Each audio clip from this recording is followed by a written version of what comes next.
Nous allons recommencer avec la deuxième partie.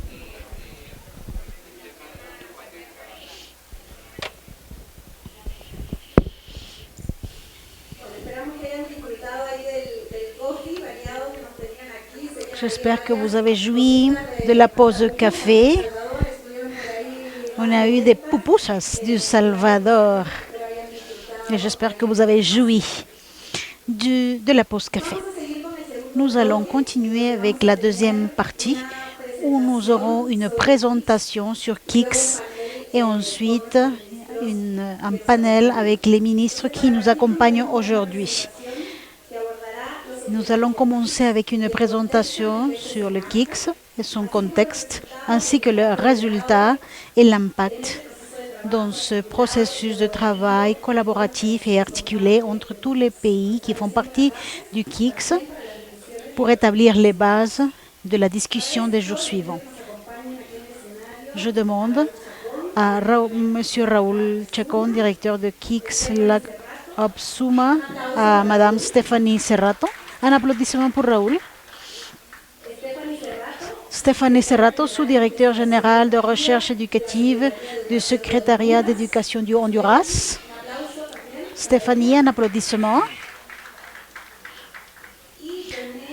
Et Germain Anthony, spécialiste technique senior en éducation de l'OECO. Un applaudissement pour Germain.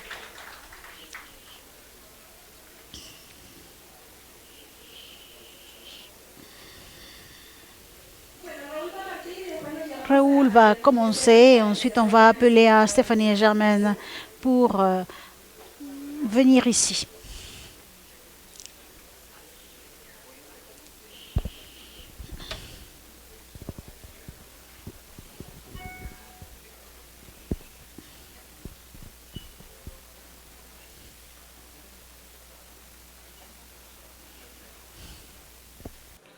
Bonjour, collègues de Haïti, langage minoritaire aujourd'hui.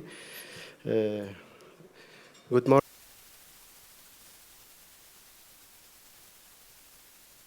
Bonjour, collègues anglophones. Bonjour,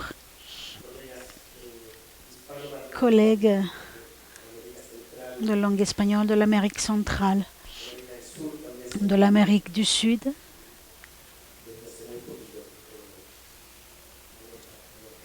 Qui fait partie aussi de notre organisation. Ministre, vice-ministre, merci beaucoup pour être ici avec nous.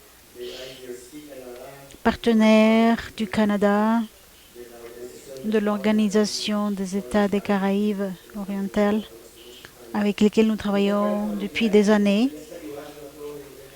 Je vois des personnes connues. Je voudrais vous saluer personnellement.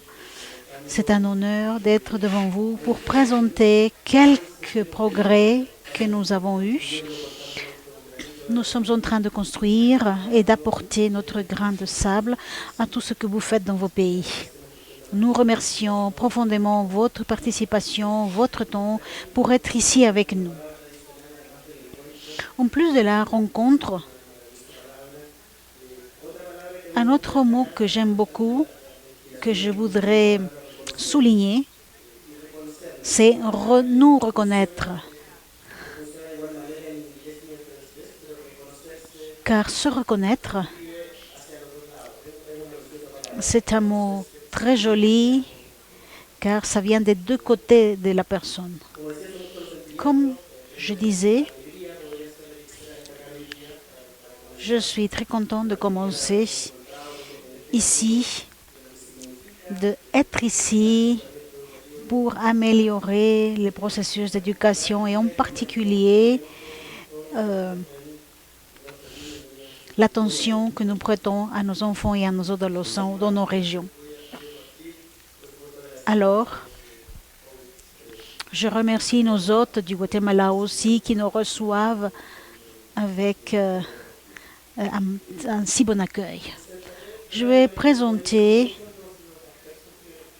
Il y a beaucoup d'aspects que nous travaillons pendant les dernières années, plus de 5 ans, Depuis 2019, nous avons commencé avec les organisations des États des Caraïbes orientaux et nous avons construit, et avec vos collègues, car ça c'est important de reconnaître,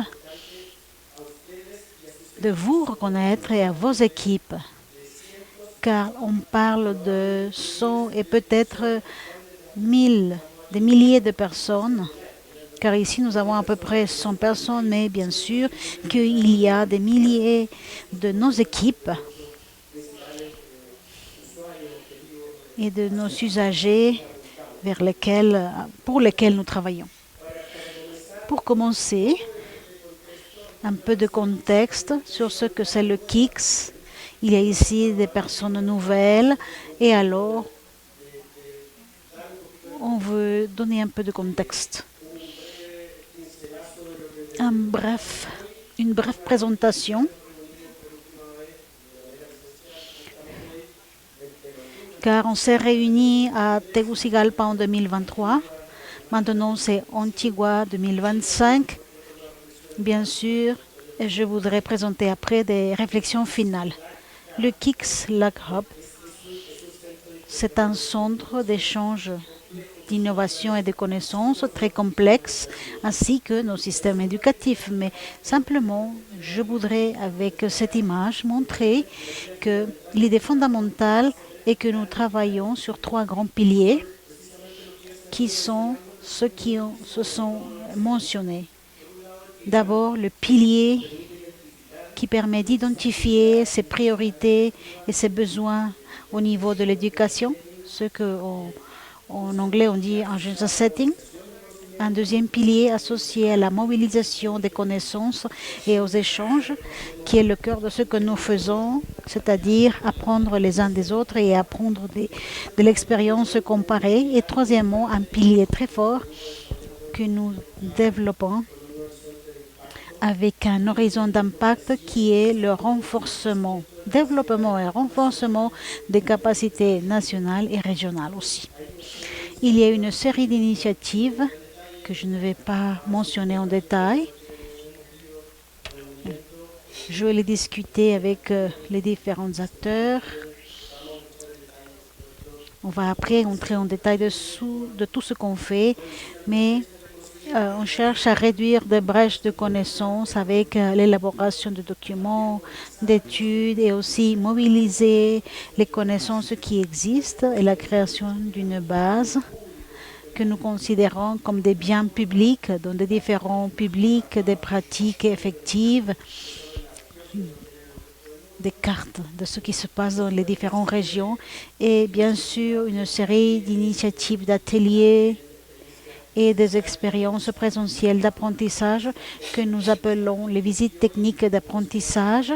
Et comme disait aujourd'hui Javier, le nouveau appui direct au pays va appuyer les différents agendas de chaque pays. Ici, nous avons des personnes qui ont des noms et on parle de 100 de personnes. Ici, nous avons la délégation du Guatemala qui est actualisée, qui nous accompagne.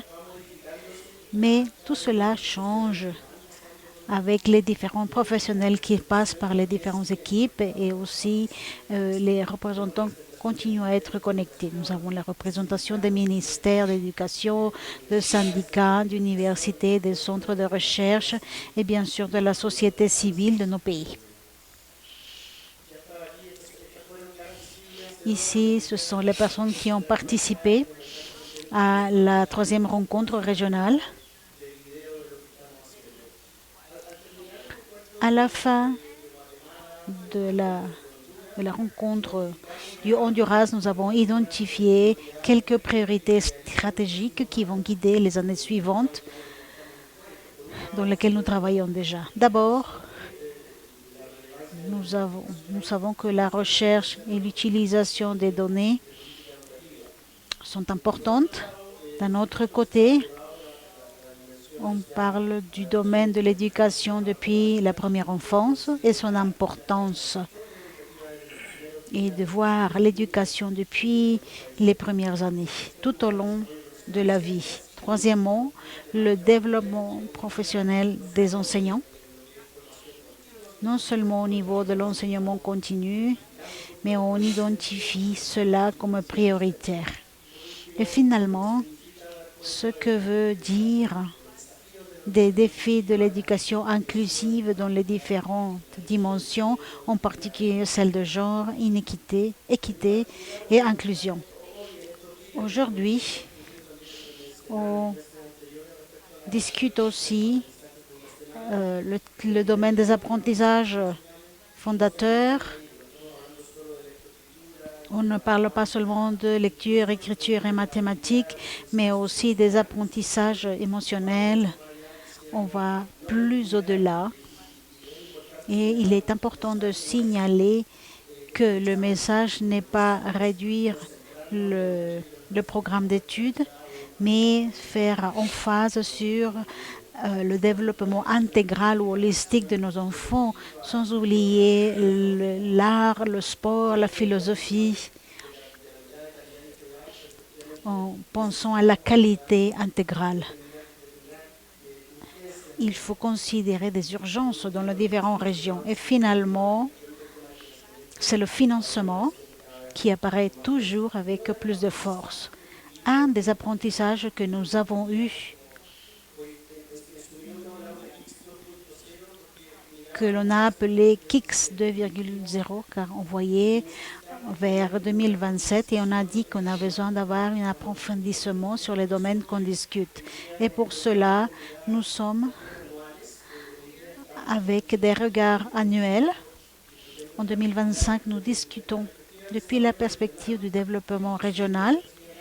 Cela est important de le signaler car il y a une dimension bilatérale avec des pays et besoins spécifiques, mais depuis la vue régionale, en 2025, nous avons fait emphase sur les défis de l'éducation de la première enfance et les dimensions associées au cadre régulateur des pays, le financement, les systèmes de gouvernance, mais aussi les programmes de formation et les cadres d'évaluation des apprentissages depuis la première enfance, car ils sont très particuliers.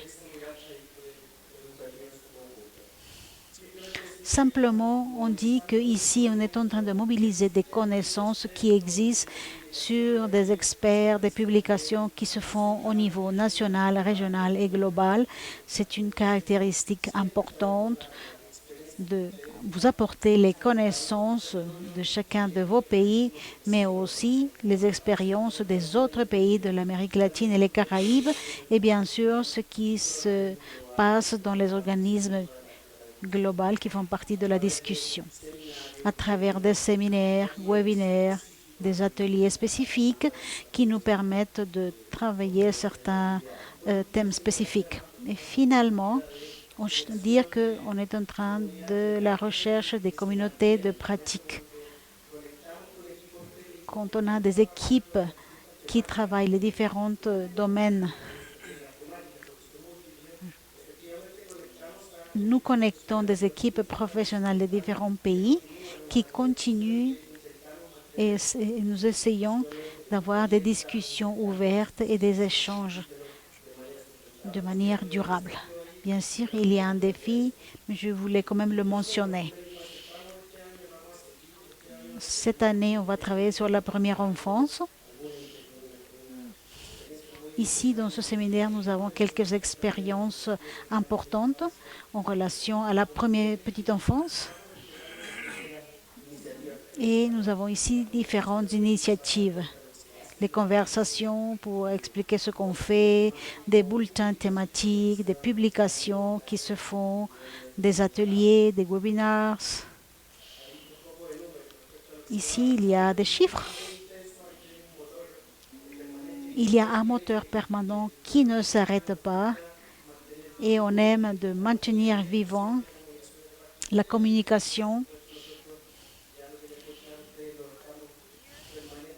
On vous contacte de manière permanente de différents niveaux pour nous réunir et pour maintenir la communication et pour connaître ce qui se discute.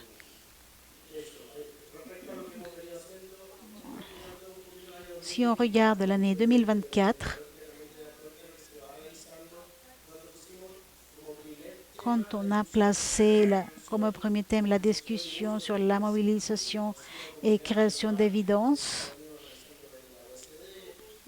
sur ce qui était fait par l'OECD, la valeur de la littérature grise, en ce qui est la production depuis le Sud, ce qu'on fait dans le Sud et la collaboration Sud-Sud, des ateliers spécifiques pour former dans des capacités d'analyse.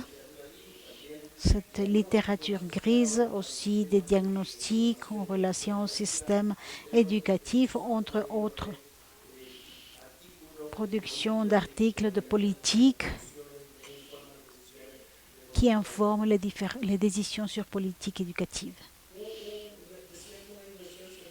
Une autre dimension, c'est le renforcement des capacités et pour cela, on a fait des initiatives. Je veux mentionner quelques-unes où vos équipes techniques ont participé dans des échanges de connaissances entre pays. Ici, on peut mentionner celui de Salvador et Chili, aussi un groupe des OESS avec la Guyane pour apprendre des expériences très concrètes et avec des agendas très concrets pour que cela ne soit pas seulement l'événement du Guatemala ou l'événement de la Guyane, mais qu'il y ait une continuité avec les différents mécanismes qui se développent pour avancer. Alors il y a de l'échange des connaissances, le renforcement des relations entre les pays de manière bilatérale, dans le triangle nord entre les Caraïbes élargies et le Caraïbe oriental, entre d'autres pays qui sont ici présents. Et en relation à l'appui direct, mes collègues de El Salvador et du Honduras vont pouvoir approfondir. Je veux simplement mentionner le travail qu'on a fait avec El Salvador, que nous continuons et qui a commencé. Ici se trouve Edgar, où nous avons discuté à Tegucigalpa il y a 2 ans comment est-ce que ce mécanisme d'appui direct pourrait trouver cette opportunité en fonction du pays. Stéphanie va nous commenter le cas du Honduras, où se renforcent les capacités de recherche éducative à l'intérieur du ministère de l'Éducation, en connexion avec les programmes d'éducation et finalement le travail qui a été fait dans les Caraïbes, celui du système d'information, apprentissage entre pays, des diagnostics qui se discutent et qui permettent comment est-ce qu'on peut continuer et le travail sur les renforcements de la formation des enseignants, qui est un défi clé pour nos pays et pour les futurs enseignants de notre région. Finalement, pour finir avec quelques réflexions finales, nous avons identifié clairement le besoin de faire le bilan, l'apprentissage régional dans le dialogue entre pays et cela, faire l'équilibre pour approfondir directement et de manière bilatérale pour répondre à des besoins concrets des pays. Il y a beaucoup de particularités, alors il faut trouver ces espaces d'approfondissement. Promouvoir des plus grandes synergies qui est présent entre nous tous. Nous avons la participation de beaucoup de projets et initiatives de recherche et d'innovation dans notre écosystème KICS que nous voulons continuer à travailler. Alors, il résulte essentiel de promouvoir ces articulations et aussi avec d'autres mécanismes qui appuient, comme le GPI et autres, qui travaillent de la part de la coopération à l'intérieur du pays. Et il faut nous aligner, faire des synergies. Et finalement, des réflexions sur la durabilité des initiatives. Et cela va en relation au principe de qui conduit la réforme. Cela se déroule dans les espaces nationaux. J'espère que ce soit avec l'appui des différents acteurs de l'écosystème d'innovation éducative, c'est-à-dire que si bien les ministères de l'Éducation ont un leadership évident, il est nécessaire que ce leadership soit ouvert à d'autres acteurs, à d'autres visions que nous savons parfois elles ne sont pas consensuelles. Mais il faut trouver des horizons communs, des consensus sur les points importants aujourd'hui et qui seront aussi importants demain. J'espère que vous aurez une très bonne journée. Merci.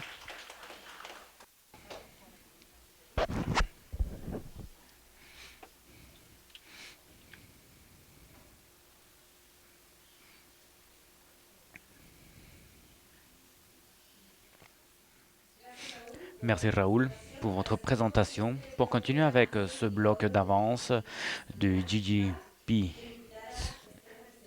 Chixlac, je veux inviter Stéphanie Serrato, subdirectrice générale des recherches éducatives du secrétariat de l'éducation de l'Honduras. Un applaudissement. Est-ce que vous avez votre barre là, Stéphanie? Parfait.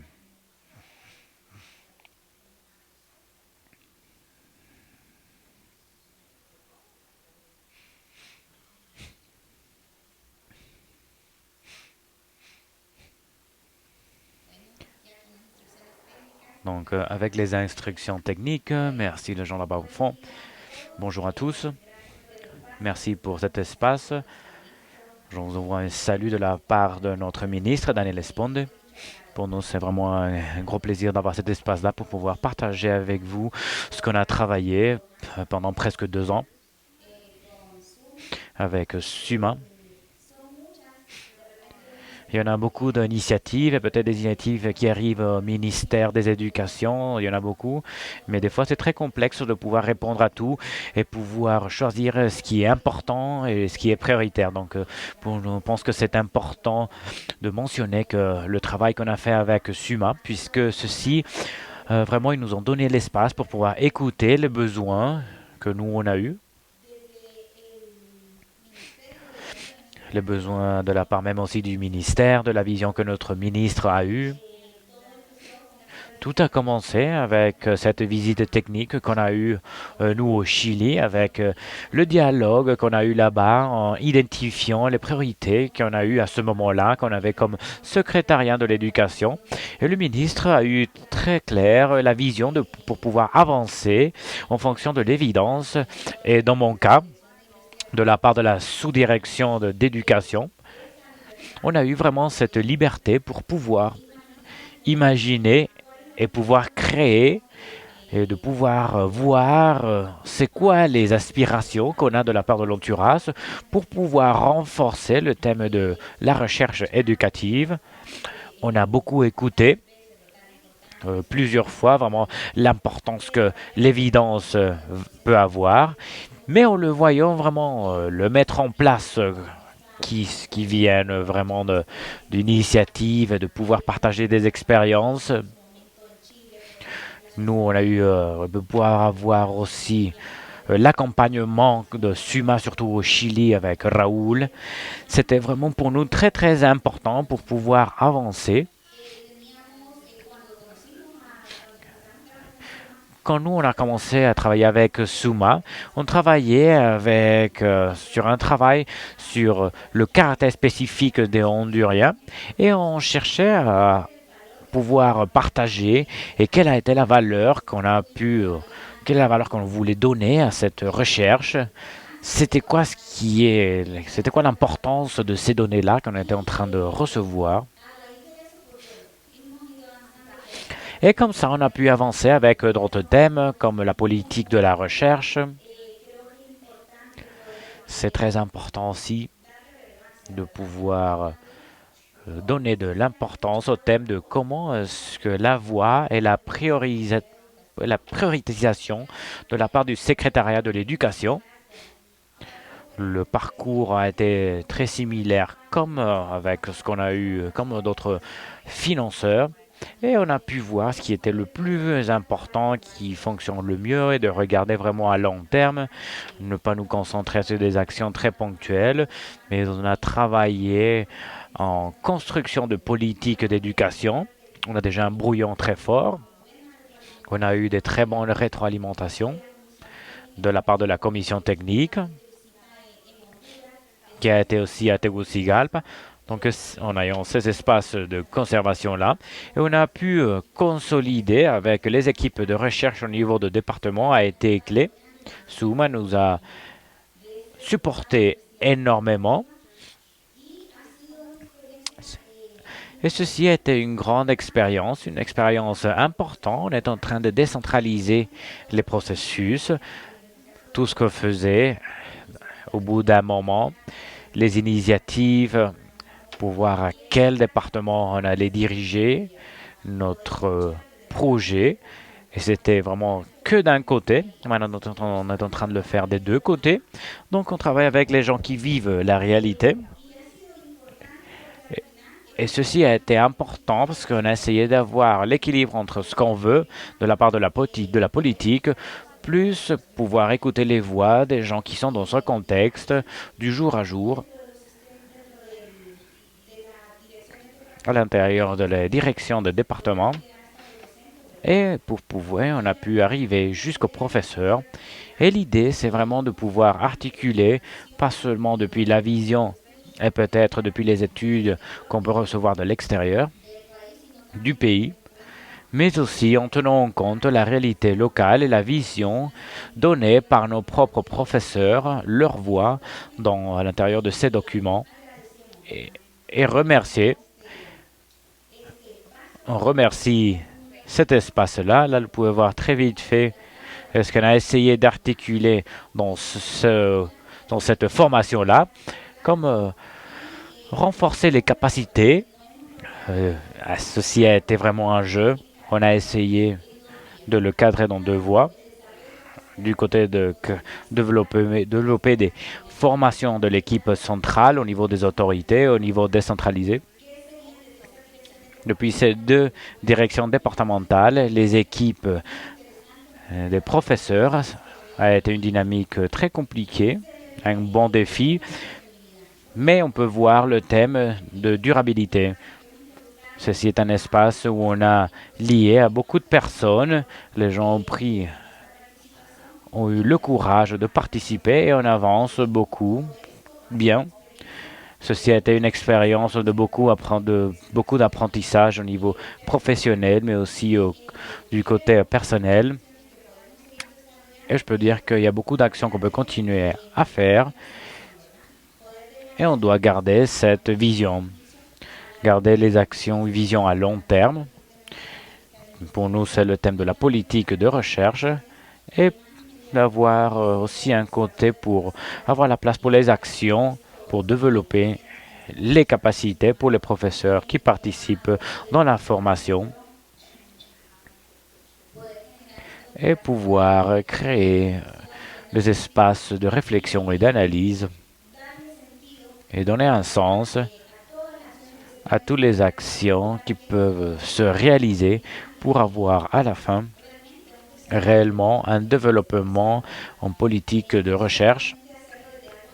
Pas seulement le faire d'un côté d'aspiration, mais le motiver depuis la réalité qu'on a comme secrétariat d'éducation. Là, c'est de façon très, très réduite. C'est ce qu'on a travaillé. On est très On vous remercie. L'équipe a été conformée à travers de Suma.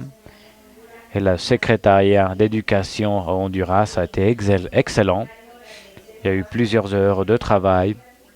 Mais c'est gratifiant de pouvoir voir déjà le projet un peu plus avancé dans ce qu'on a actuellement avec la formation et les visites techniques. Donc l'invitation est pour que vous continuez à écouter et à promouvoir et de continuer à visualiser les actions à long terme. Merci.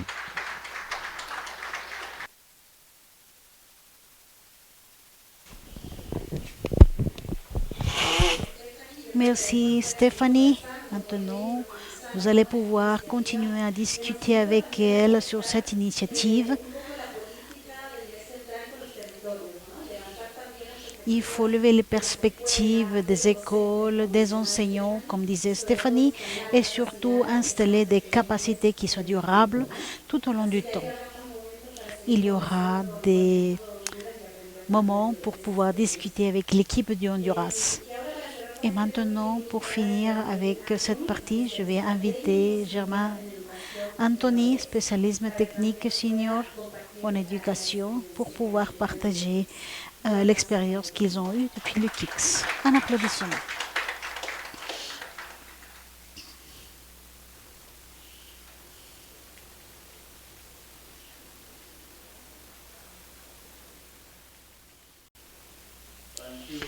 Merci et salutations de l'OECS. J'ai le plaisir de souligner le progrès que nous avons fait dans l'initiative de OECS. Vous savez qu'il y a un grand défi avec les systèmes d'innovation dans la région de l'Amérique latine et les Caraïbes. Il y a beaucoup que nous voulons partager avec vous. En chiffres, dans les 2 dernières années, et je dis 2 ans, car à Tegucigalpa, quand nous avons commencé pour avoir cette collaboration entre KICS et OECS, il y a eu beaucoup de choses qui se sont passées. Dans ces 9 États membres dans l'initiative, à la fin, nous avons 8 pays qui ont eu des progrès significatifs. Nous avons aussi 3 visites réalisées. Il y a 2 semaines, nous avons fini un atelier sur les activités de diagnostic et l'évaluation. Je crois que il y a un an, nous avons établi un comité régional pour l'évaluation. Et chaque pays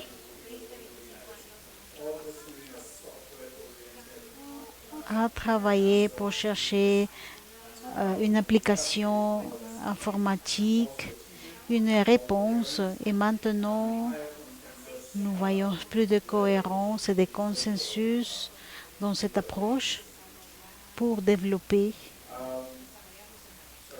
nous développer dans la région.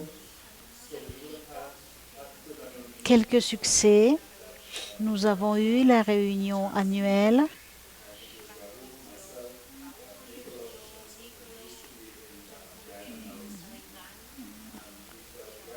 il y a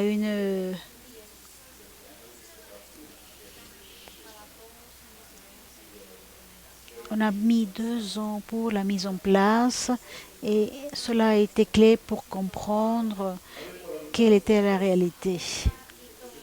Et un autre succès, c'est la visite.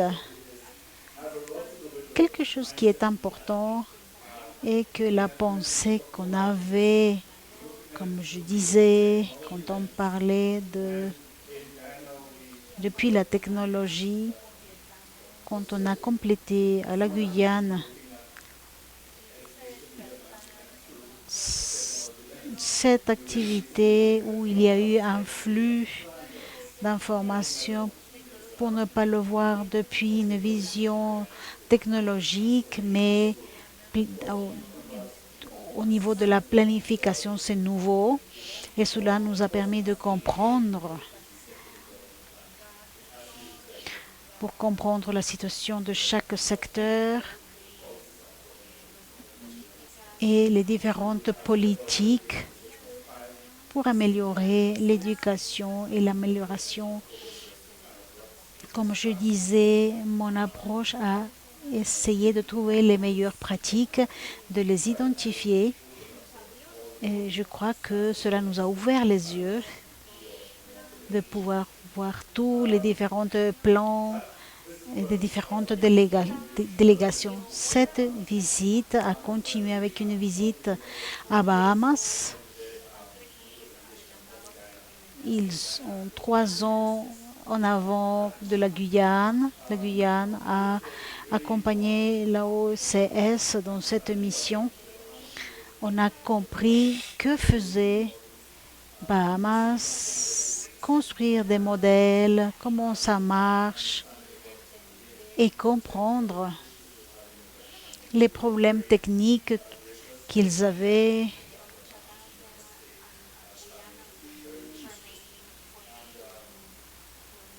Nous avons eu un hôte excellent.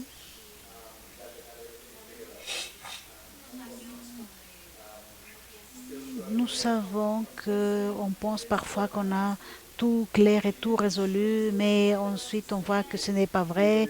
Il y a le thème de financement. On avait 5 ans en fonctionnement, en donnant des résultats, mais la capacité du ministère pour maintenir ces systèmes, on s'est rendu compte que nous sommes beaucoup plus petits que Bahamas. Et quand nous regardons le EMIS et ce qu'ils font, cela demande beaucoup d'entraînement et de connaissances et il faut les payer.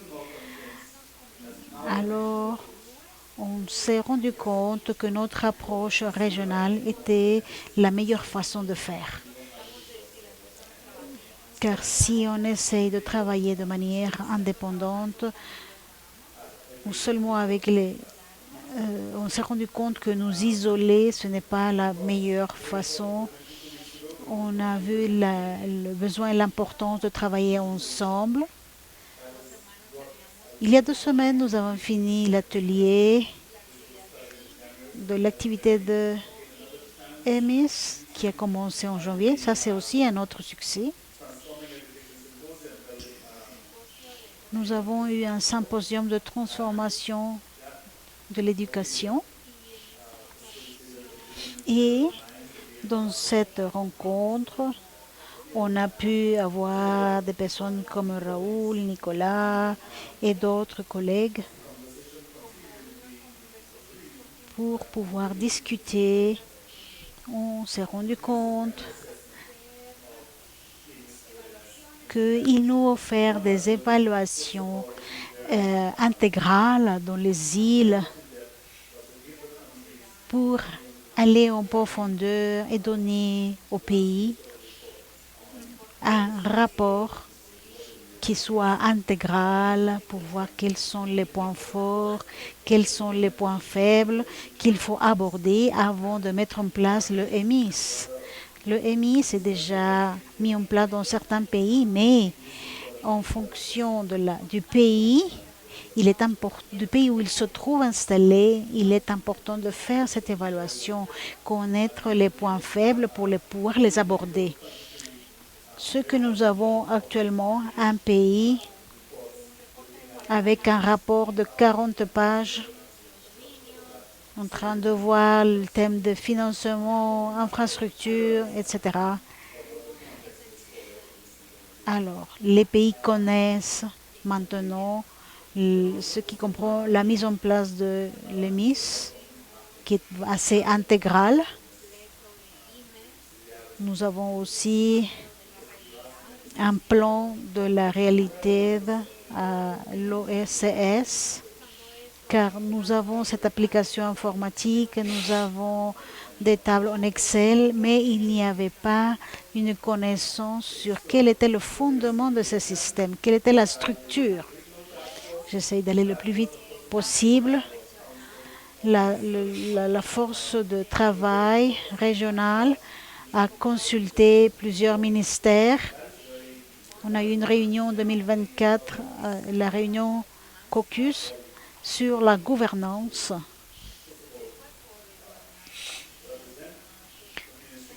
que représentent les ministères de EMIS, mais aussi la collaboration au niveau de la région qui sera très importante.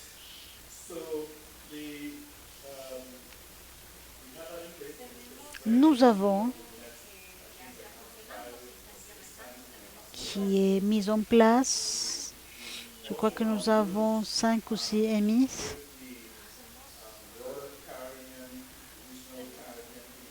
Nous avons une région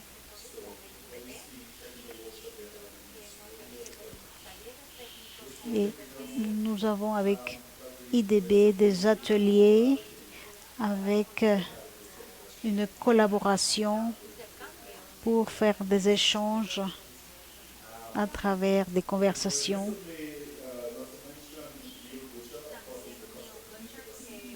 Et aussi New Butchers qui fait des consultations dans la région et nous aide avec ses applications, nous a aidé pour nous communiquer sur ce qu'on est en train de faire et où est-ce qu'on veut aller. Et finalement,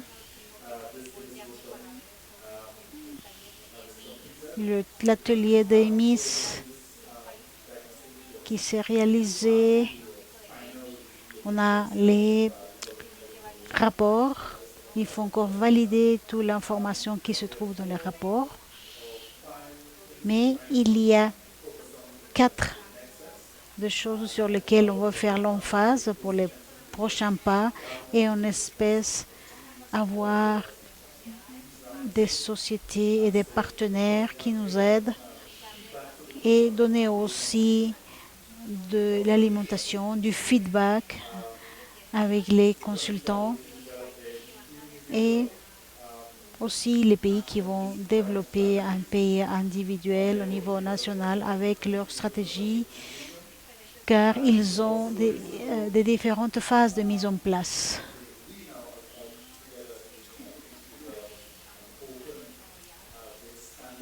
Comme région, on cherche à avoir la force pour nous développer, mais il y a des différences, il y a des différents ministères. On a besoin que chaque mise en place de EMIS soit consistante. Quand on parle de qualité, les indicateurs qui vont s'utiliser, comment faire les rapports, car comme commission, on maintient un œil proche sur tout ce que se fait avec l'éducation. Nous travaillons aussi de manière proche pour l'alignement des différents membres pour maintenir les standards. Et bien sûr, avec les objectifs de EMIS. Et les derniers pas qu'on va faire, c'est de convaincre que quand on avance,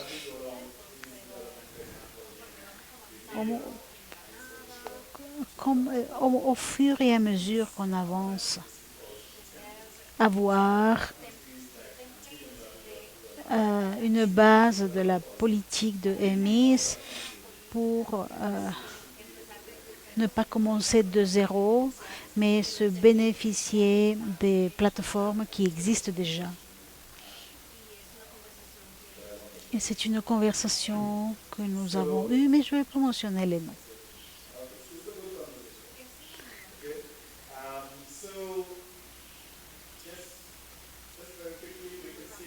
Très rapidement, nous voyons que nous avons une meilleure coordination entre les départements des ministères.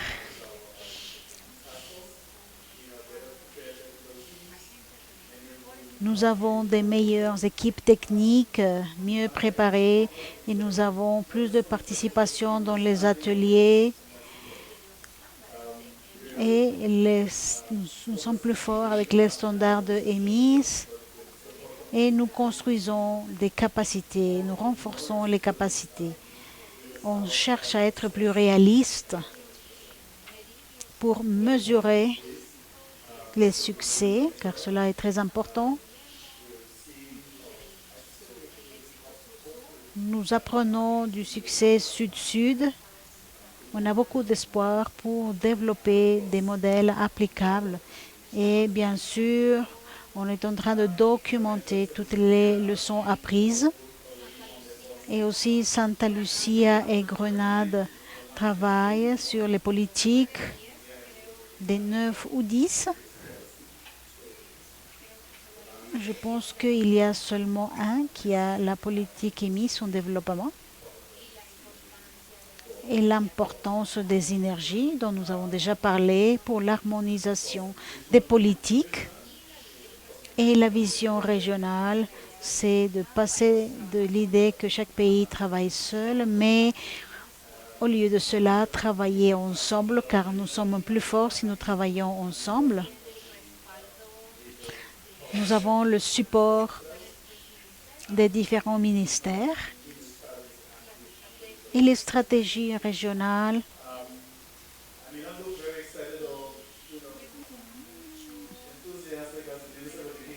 Je vois comme ministre d'éducation, je me sens content. Je sais que d'autres ministères sont plus grands que celui de Santa Lucia, mais il reste quand même important. Mais avant du 2023, les succès sont que nous avons séparé les efforts. Il y a beaucoup d'apprentissage collaboratif. Je peux vous dire que beaucoup d'expérience et expérience avec d'autres ministères nous disent qu'ils sont très contents d'être ou de participer dans cet échange de connaissances. Et je crois qu'il y a quelques semaines, nous avons eu cette évaluation et nous avons vu quelques approbations de projets. Je crois que nous sommes dans une position pour optimiser les ressources, mais nous avons encore beaucoup à faire. Pendant les suivants 12 mois, on aura une stratégie émise régionale finie. Il y a un projet avec un composant de mise en place avec OECS. On veut avoir une expansion avec la force de travail. On veut construire avec les ministres régionales. On cherche à avoir plus de partenaires. On veut élargir l'équipe de travail. On veut avoir et développer de nouveaux outils et avoir plus d'échanges techniques et pour améliorer.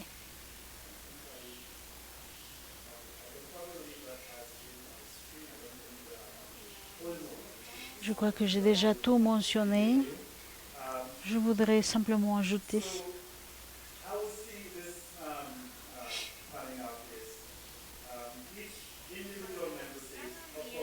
pour chaque membre, pour chaque État membre ayant le système EMIS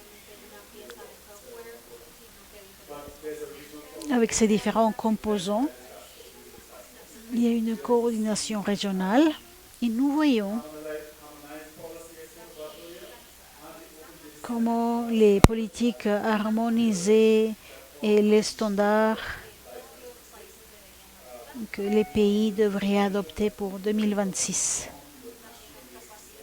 ainsi que les capacités. On ne prétend pas le faire tout en 2 ans, mais peut-être avancer dans différents systèmes.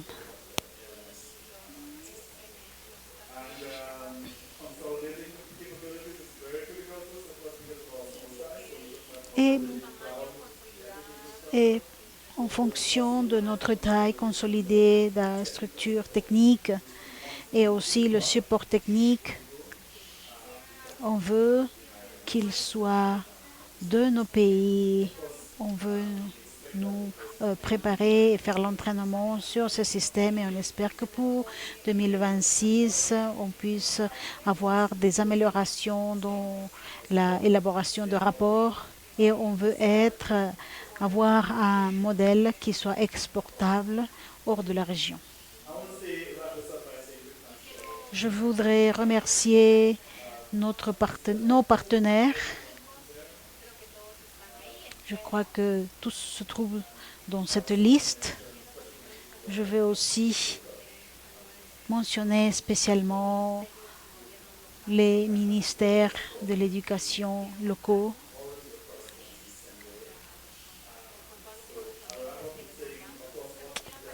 Non, relais. Ah, il commence avec un échange pour avoir une transformation régionale. Des Caraïbes, nous sommes très contents de voir les engagements. Je n'ai pas de mots pour vous remercier et à mes collègues. Merci beaucoup.